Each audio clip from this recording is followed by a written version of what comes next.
Andreason. Kali ini gue akan membahas seputar cerita. Sebentar kan, ceritanya apa ya?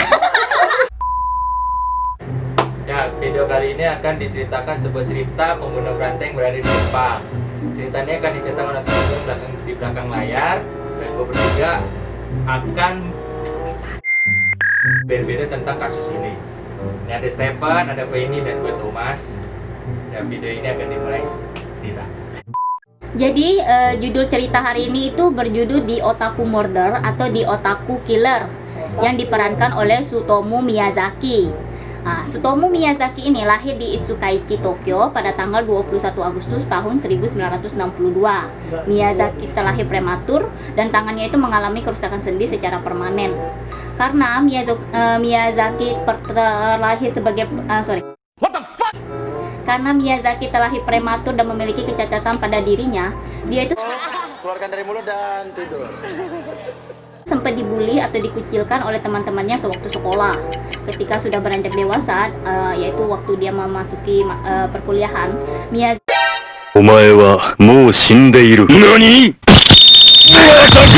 ini justru memasuki kampus lokal dan ia mempelajari fotografi. Pertengahan tahun 1980-an, Miyazaki pindah ke rumah orang tuanya yang lokasinya itu tidak jauh dari perusahaan percetakan koran milik ayahnya. Keluarganya ini cukup berpengaruh di Isukaichi yang terletak di Tokyo, tapi Miyazaki sama sekali tidak tertarik untuk mengambil alih usaha ayahnya tersebut. Pada saat di rumah, Miyazaki ini berbagi kamar dengan kakak perempuannya karena dia itu tidak begitu diterima oleh kedua adik perempuannya. Selain itu, dia hanya didukung oleh kakeknya, kakek yang sangat sayang terhadap Miyazaki. Tapi sayangnya, pada bulan Mei tahun 1988, kakeknya ini meninggal dunia. Miyazaki sempat merasa depresi dan secara sengaja mengisolasikan dirinya. Miyazaki juga sempat memakan abu pembakaran kakeknya karena dia tetap ingin bisa mengenangnya. Beberapa minggu setelahnya, salah satu saudara perempuannya ini memergoki Miyazaki sedang mengintipnya ketika ia sedang mandi. Ketika saudara perempuannya menyuruhnya pergi, dia justru malah menyerang saudara perempuannya tersebut. Bahkan Miyazaki juga pernah menyerang ibunya ketika ibunya menyuruhnya untuk bekerja daripada menghabiskan waktu bermain game. Mulai kasus pembunuhan pertama yang dilakukan oleh Miyazaki ini pada tanggal 22 Agustus 1988, sehari setelah Miyazaki berulang tahun, seorang anak perempuan yang bernama Marikono menghilang ketika dia sedang bermain di halaman rumahnya. Miyazaki menculiknya dengan menuntunnya menuju ke mobil miliknya dan membawa Kono ke daerah barat Tokyo, kemudian memarkirkan mobilnya di bawah jembatan di sebuah hutan. Setelah sampai, Miyazaki duduk di sebelah Kono selama 30 menit dan sempat meyakinkan Kono untuk membiarkan Miyazaki memotret dirinya sebelum akhirnya Kono dicekik hingga tewas. Lalu Miyazaki melakukan hubungan seksual dengan mayat Kono dan mayat Kono dalam kondisi tidak mengenakan pakaian ditinggalkan di sebuah bukit yang jaraknya itu tidak jauh dari rumah Miyazaki. Selang 5 bulan kemudian, Miyazaki kembali mendatangi lagi tempat di mana dia meninggalkan mayat Kono. Miyazaki lalu memotong-motong mayatnya Kono dan membawanya ke rumahnya. Bagian kaki dan tangannya mayat Kono disimpan di lemari bersama dengan baju milik Kono yang sudah disimpan sebelumnya.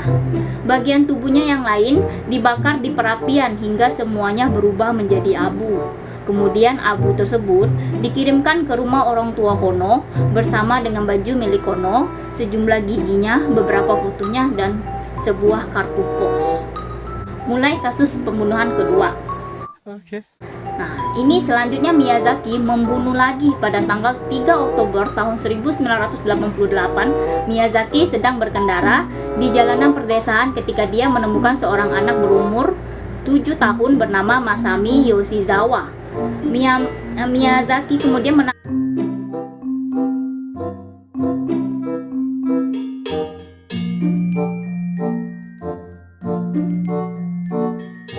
Walaupun ketika Miyazaki membunuh Yoshizawa sempat membuatnya ketakutan, tapi Miyazaki ini nggak kapok dan masih tetap mencari korban lainnya. Kemudian kita masuk ke pembunuhan ketiga. Pada tanggal 13 Desember tahun 1988, Miyazaki kembali menculik anak perempuan yang berusia 4 tahun bernama Erika Namba. Pada saat itu Namba baru saja kembali dari rumah temannya dan sedang berjalan sendirian. Miyazaki kemudian membawanya ke sebuah tempat parkir di daerah Naguri, Saitama, dan sempat memaksa Namba yang saat itu duduk di jok belakang untuk melepaskan bajunya agar Miyazaki bisa memotret dirinya. Ketika hal tersebut dilakukan, Namba justru menangis terisak-isak. Oleh karena itu, Miyazaki kemudian meraih lehernya Namba, menindih tubuhnya yang saat itu terus-menerus menendang Miyazaki. Kemudian Miyazaki mencekiknya hingga akhirnya anak perempuan tersebut tewas. Setelah membunuhnya, Miyazaki mengikat bagian tangan dan kakinya ke belakang, membungkus mayatnya dengan spray dan memindahkannya ke bagasi mobil. Selain itu, baju yang dipakai Namba juga dibuang ke hutan yang letaknya tidak jauh dari sana. Miyazaki kemudian meninggalkan tempat parkir tersebut, namun ketika akan berbelok, salah satu ban mobil yang dikendarainya tergelincir masuk ke sebuah selokan dan membuat mobilnya terjebak. Tanpa berpikir panjang, Miyazaki mengeluarkan mayat Namba dan membawanya ke hutan. Ketika kembali, ada 2 orang laki-laki sudah berdiri di depan mobilnya dan sempat membantu untuk mengeluarkan mobilnya dari selokan. Keesokan harinya, baju milik Namba ditemukan oleh seorang pekerja dan berselang 1 hari kemudian, mayat Namba ditemukan oleh polisi yang melakukan pencarian berdasarkan laporan dari orang tua Namba. Sama seperti orang tua Kono, orang tua Namba juga sempat menerima kartu pos yang dikirimkan oleh Miyazaki. Masuk ke pembunuhan keempat, Miyazaki menemukan korban keempatnya pada tanggal 6 Juni tahun 1989 di sebuah taman. Dia sempat meyakinkan Ayako Nomoto yang berusia 5 tahun yang saat itu sedang bermain sendirian untuk membiarkannya memotret Nomoto. Miyazaki kemudian menuntun Nomoto untuk memasuki mobilnya dan langsung membawanya pergi. Ketika sedang berada di mobil, Nomoto sempat menanyakan tentang kondisi tangan Miyazaki. Karena merasa tersinggung, Miyazaki mengambil sepasang sarung tangan dan mulai mencekik Nomoto. Untuk memastikan dia tewas, Miyazaki menutup mulutnya dengan lakban, kemudian mengikat tangannya, membungkus mayatnya dengan spray, memasukkannya ke dalam bagasi dan membawanya ke rumah. Sesampainya di rumah, Miyazaki melepaskan semua baju yang dipakai Nomoto yang sempat mengelap tubuhnya dengan handuk. Kemudian Nomoto dibaringkan di sebuah meja. Dari situ Miyazaki mulai memotretnya sementara dia melakukan masturbasi. Beberapa hari kemudian, ketika dari mayatnya Nomoto sudah tercium bau busuk, Miyazaki mulai memotong-motong tubuhnya dengan gergaji dan pisau. Miyazaki kemudian membawa bagian tubuhnya ke sebuah toilet umum di dekat sebuah area pemakaman dan meninggalkannya di sana. Sedangkan bagian kepalanya dibuang di bukit Mitakeyama yang letaknya sekitar 230 meter dari rumahnya. Miyazaki juga sempat menyimpan bagian tangannya dan sempat meminum darah dari bagian tangan tersebut. Kemudian dia memanggangnya di halaman belakang rumah dan memakan dagingnya.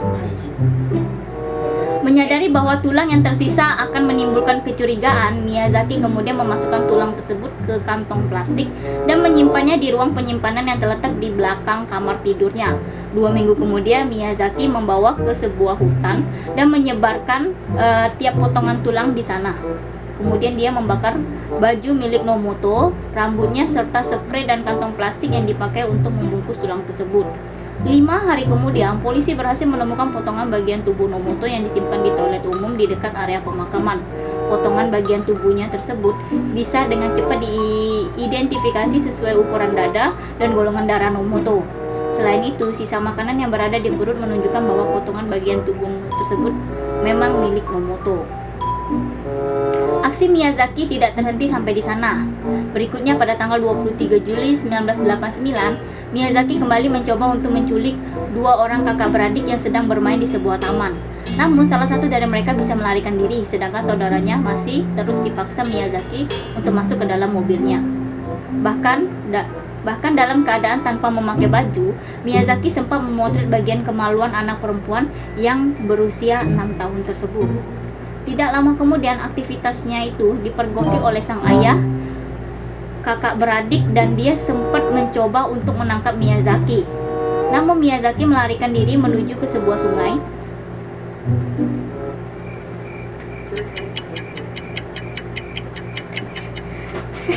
pertama, Miyazaki mencoba kembali untuk mengambil mobilnya, tapi polisi sudah menunggunya di sana. Nah, dari situ Miyazaki ditangkap atas tuduhan percobaan aksi tidak senonoh terhadap anak di bawah umur. Polisi kemudian melakukan investigasi terhadap Miyazaki. Ketika menggeledah rumahnya, polisi menemukan hampir 6.000 videotape yang isinya tentang film horor, anime, pornografi anak, dan torture porn. Selain itu, polisi juga menemukan rekaman video dari 4 orang anak yang menjadi korban dari Miyazaki. Bahkan, polisi menemukan potongan tubuh dari Mari Kono yang masih tersimpan di lemarinya. Ketika ditanya polisi perihal penculikan yang dilakukannya, Miyazaki secara terang-terangan mengakui bahwa dialah yang sudah menculik dan membunuh Mari Kono, Masami Yoshizawa, Erika Namba, dan Ayako Nomoto. Miyazaki menjalani sidang pengadilan pertamanya yang dilakukan pada tanggal 30 Maret tahun 1990. Selama persidangan, Miyazaki kerap mengatakan hal yang tidak masuk akal seperti tentang The Red Man yang merupakan alter ego yang muncul dari dalam dirinya. Meskipun pengacara pembela dan jaksa penuntut memastikan bahwa Miyazaki mengalami permasalahan kesehatan mental yang parah, namun hakim menetapkan bahwa Miyazaki benar-benar waras. Oleh karena itu, pada tanggal 14 April tahun 1997, hakim memutuskan hukuman mati untuk Miyazaki dengan cara digantung. Pelaksanaan putusan hakiman tersebut dilakukan pada tanggal 17 Juni tahun 2008, dan saat itu Miyazaki berumur 45 tahun. Oke. Nah, jadi menurut lu pada setelah mendengar rangkuman dari yang gue ceritain tadi, apa nih pendapatnya? Silakan. Menurut gue sih sadis. Karena korbannya itu anak kecil semua. Sebenarnya lu udah sadis ceritanya. Sedih semua. Sedih. Karena gue gak ngerti cerita.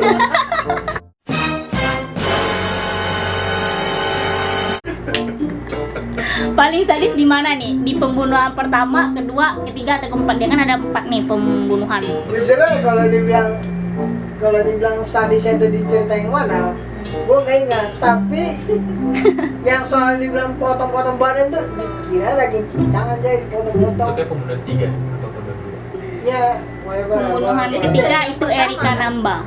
Dari yang pertama kan Dia ada 4 kasus kan. Ada 4 kasus. Yang kelima gagal. iya, yang ketahuan sama yang bapaknya itu kan. Dia memang kekurangan obat atau gimana sih sampai potong-potong gitu? Dia kayak psikopat ya. Psikopat atau gimana? Iya, semacam itulah. Jadi menurut lu pada nih, kalau misalnya dikasih kisaran angka nih dari 1 sampai 10, dia ini aksi dia nih termasuk dalam kategori berapa nih angkanya? Ya, kalau rating mah kalau dibilang mah 10 dari 10 kah gitu? 1 sampai 10 Berapa lah? Bener-bener psikopat atau enggak nih pembunuhan dia ini? Gue bisa aja kasih 10. Kenapa? Memang nih cerita ini kalau dilihat ya kan, kalau didengar kayak gini ngeri sih, ngeri. Lebih ngeri itu nanti diperkosa, tapi sebelum diperkosa itu udah dicincang dulu atau gimana? Enggak, dia perkosa dulu. Udah Diperkosa dipotong-potong. dulu. Udah diperkosa dulu. Enggak mungkin dia udah dipotong-potong baru diperkosa. Nah, apanya sekarang gitu? Masa ambil sebatok gitu untuk perkosa sendiri? Nggak akan terasa sebenarnya. Nggak akan. Gue rasa sih otaknya sakit. Ini lawak, bukan sakit lagi mas. Lu udah diperkosa, dipotong.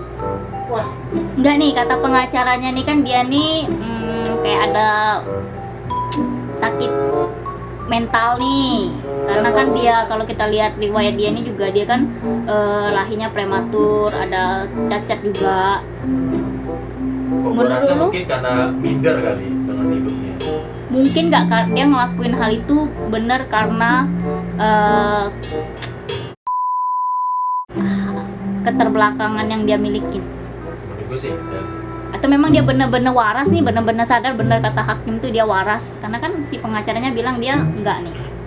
Ya, dia kan istilahnya kayak punya kekurangan fisik gitu. Benar. Itu gara-gara prematur. Tapi kalau Ah. menurut gua sebenarnya enggak juga. Kalau Itu emang dia waras ya. Nggak membenarkan. Soalnya dia sempat kuliah Iya. fotograf. Ya mungkin atau Ya, karena fotografi. kurang perhatian. Fotografer kan. Fotografer. Nah, bisa juga kurang perhatian. Kurang perhatian. Iya, masih ada orang tua diceritain. Sumpah, Iya, makanya kenapa tadi gua berikan rating ini, kayak bilang kisah itu sedih. Sedihnya tuh karena lu orang ngerti, gue yang nggak ngerti sendiri. Nah, gue nggak ngerti.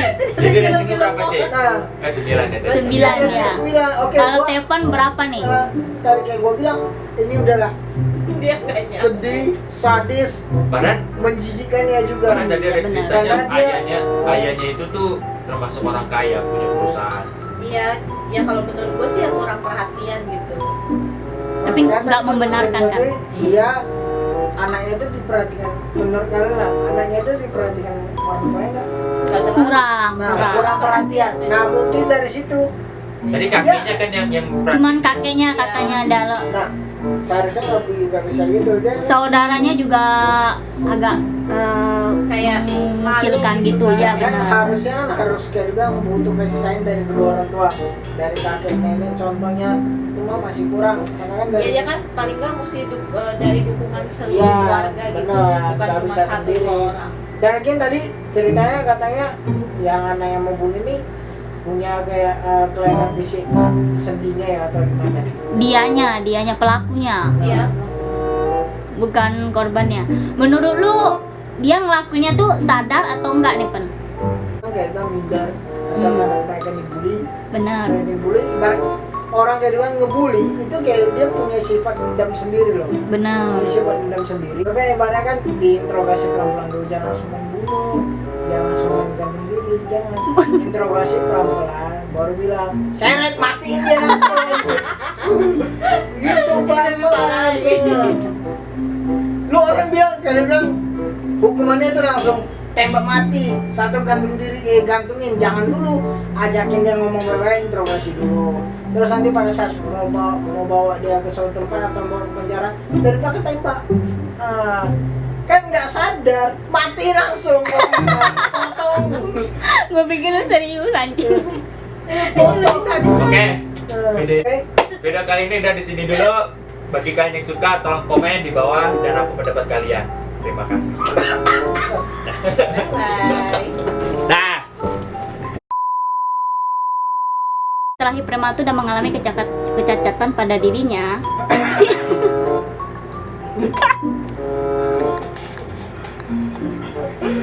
diikat sih. Mewakili YouTube channel dari Thomas Andreasson.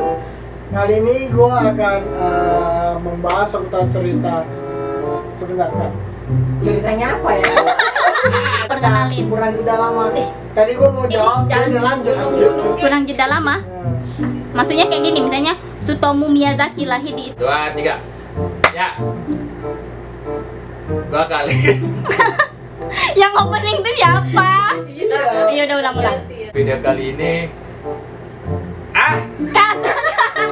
wah. Susah banget ngomongnya. Nah, miring lagi. Ini gue openingnya sudah. Ya. Cerita akan dibacakan oleh teman gue di kakak. Jangan ketawa. Oh my god.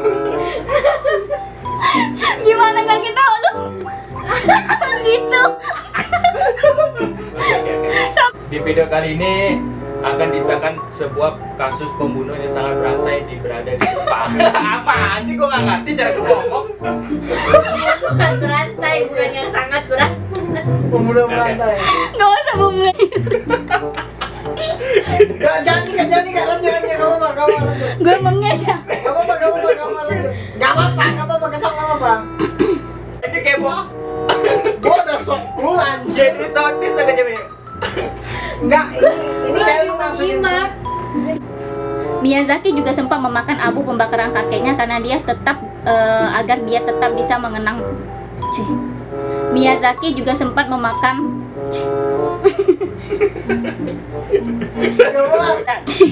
Iya kok.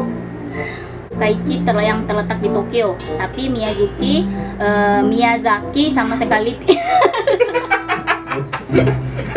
Gak apa-apa. Sampai dari situ Miyazaki mulai memotretnya sementara dia melakukan apa sih? menstruasi. Masturbasi. M apa? Mastur. Ya masturbasi lo, bener masturbasi anjir. Mas. Masturbasi, astagfirullah. Beda, lanjut aja. Cowok tuh apa masturbasi? Masturbasi. Oh di dia juga Onani, dicat onani kalau cowok. Iya, onani. Cuma gue nggak tahu namanya apa. ngomong begitu ya. Terserah, ini kan bebas. Lu kenapa sampai bintang-bintang kayak di sensor? Padahal ini kan Tadi gue paham kata-kata sekarang gue jadi. Gue bingung menstruasi. Lu baca. Lu harus begitu kakinya. Bukan dibuka. Panas. Siapa yang pening? Gua atau lu? Gua lu aja. Ya mau lu boleh. Ya. Udah oke. Mau pening nih. Udah, ini udah rekam. Ya rekam. Oke. Coba 1, 2, 3.